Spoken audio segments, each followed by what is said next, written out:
Yang ketiga, wa iqla'un bil badani.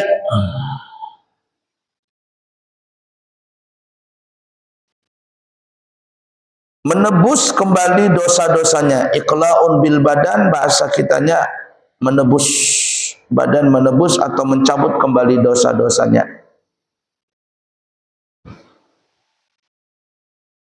Alias berhenti dari dosa tersebut. Orang kena apa namanya itu, jar orang Banjar, sesuban. Tahu sesuban? Nih ada kayu, ujungnya ini ada keluarkan bilah. Kita jalan atau apa boleh tak nyangkut di dalam apa namanya ini, kulit. Sakit ini. Ya, sakit. Nah, supaya tidak sakit, apa ya caranya ya? Harus dikeluarkan dulu susuban tadi, tak begitu. Nggak bisa diobatin ini.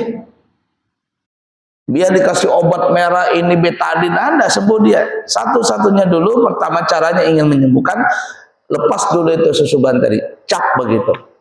Setelah lepas susuban tadi, berkurang sudah rasa sakit, baru mulai untuk diobatin.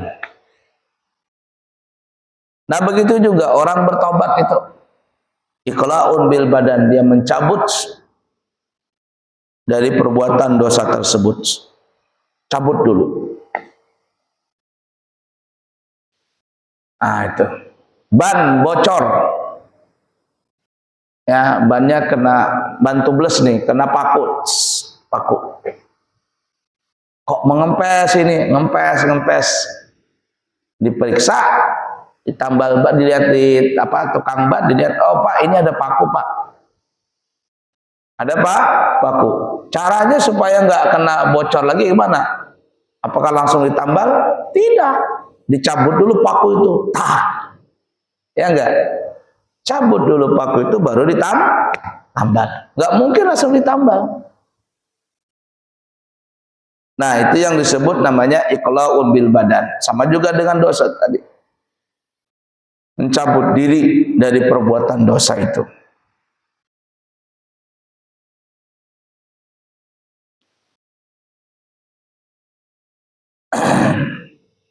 Alias berhenti total.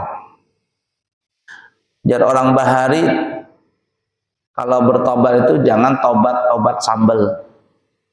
Bagaimana orang tobat sambal itu?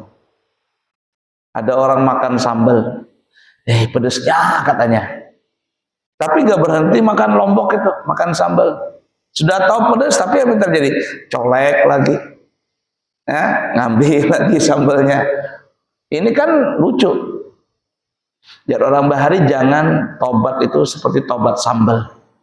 Sudah tahu pedas, tapi nggak bisa berhenti dari lombok tuh, colek terus. Nah, itu nggak begitu orang bertobat. Jadi kalau memang bertobat, berhenti dari dosa itu. Bercabut dari dosa tersebut. Yang keempat,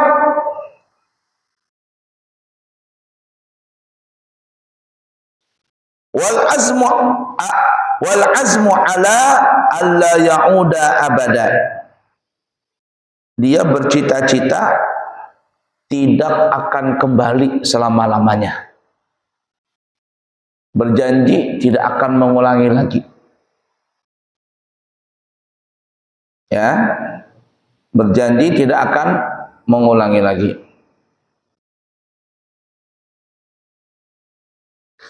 Kalau seandainya orang itu ada niat ingin kembali lagi, walaupun dalam jangka waktu yang lama dia ingin kembali, maka taubatnya itu tidak pernah akan diterima. Orang masuk penjara gara-gara apalah sebabnya, tapi dalam hatinya kalau dia keluar dari penjara, dia akan melakukan kejahatan yang sama. Apa yang terjadi? Walaupun dia di penjara 20 tahun, tapi dalam hatinya ada niat ingin kembali lagi. Setelah keluar dari penjara, maka penjara itu tidak pernah menjadikan tempat bertobat buat dia. Nah, seperti itu ya. Dulu tahun 90-an ada berita, maksudnya siaran berita kriminal di TV. Kalau tidak salah di SCTV apa namanya itu ya. Jadi ada yang program untuk tayangan berita kriminal itu nah. SCTV kah, Indosiar kah apa, pokoknya ada lah gitu ya. Di akhir acara itu ada namanya Bang Napi. Tahu Bang Napi? Yang matanya sebelah dulu. Apa kata Bang Napi? Dia memberikan nasihat. Ya, kejahatan itu terjadi bukan hanya karena ada niat pelakunya, tapi juga karena ada kesempatan. Nah, kesempatan ini yang orang jahat itu mencari-cari terus. Niat jahat ada, kesempatan nggak ada, itu nggak berlaku. Nggak bisa terjadi kejahatan itu. Kesempatan ada, tapi tidak ada niat, juga tidak berlaku kejahatan tadi. Tidak akan terjadi. Jadi niat dan kesempatan ini yang bisa kejahatan itu terjadi. Ya. Ada orang mau ngerampok rumah, ini rumahnya orang kaya nih. Dia mau ngerampok, tapi nggak ada kesempatan. Niat ada, kesempatan nggak ada. Disurvei rumah itu selalu ada orangnya. Orang yang nggak ada tapi CCTV-nya di mana-mana. Ya, CCTV-nya mati, umpama karena mati lampu, satpam ada di komplek itu, bagaimana mau mencuri? Kesempatan nggak ada.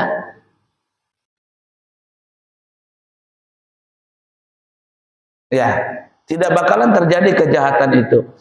Tapi walaupun kesempatan ini nggak ada, tapi kalau ada niat, namanya orang niat sudah ingin berbuat jahat.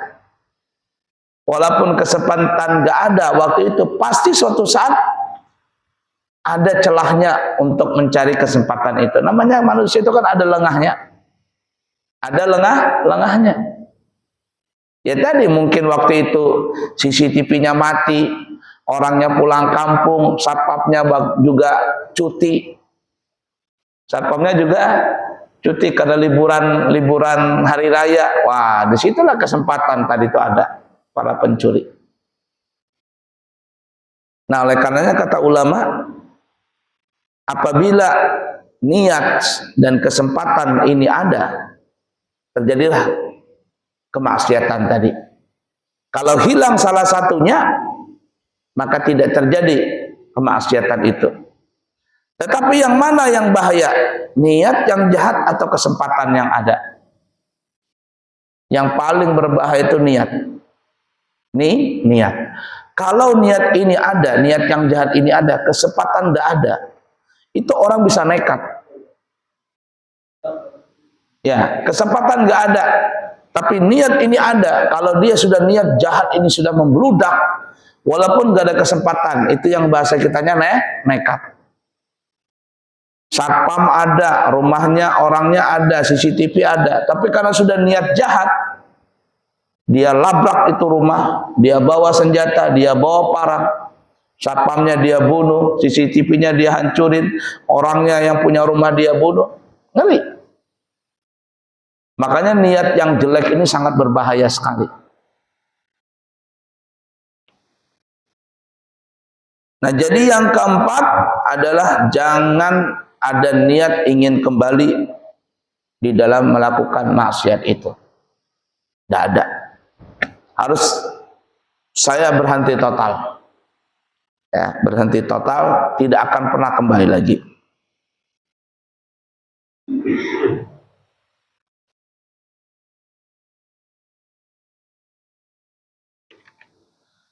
Selanjutnya wahubbul akhirah.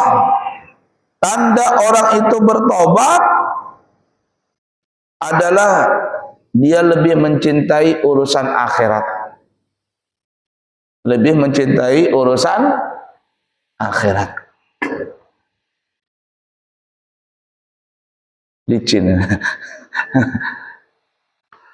Kalau ada orang bertobat tapi tidak pernah sholat, kamu tobat ya, tobat Pak, tapi nggak pernah sholat, sama juga bohong, sama juga bohong. Jadi lebih memilih akhirat, dia rajin sholat, akhlaknya semakin baik, menuntut ilmu, belajar ilmu agama semakin bagus. Inilah bukti dia menunjukkan bahwa dia telah bertobat benar-benar. Makanya di dalam LP, lembaga pemasyarakatan itu kan ya, ada rumah tahanan, ada LP ya. Saya kurang paham itu apa bedanya itu.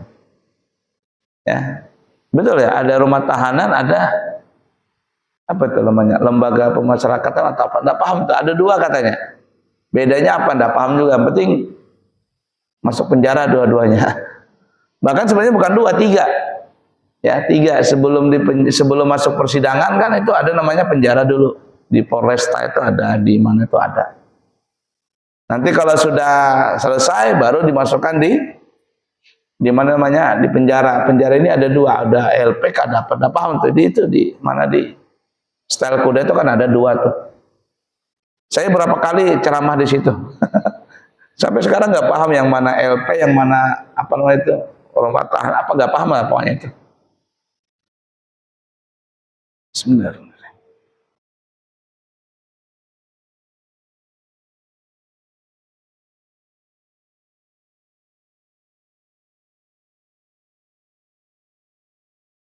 Ada apa ini?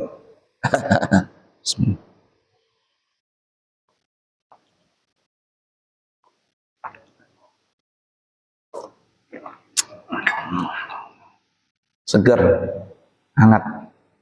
Perjalanan jauh 40 kilo. Saya itu berpikir kalau hujan aja Bang, dari Amburawang tuh hujan kah atau apa ini? Itu enggak hujan.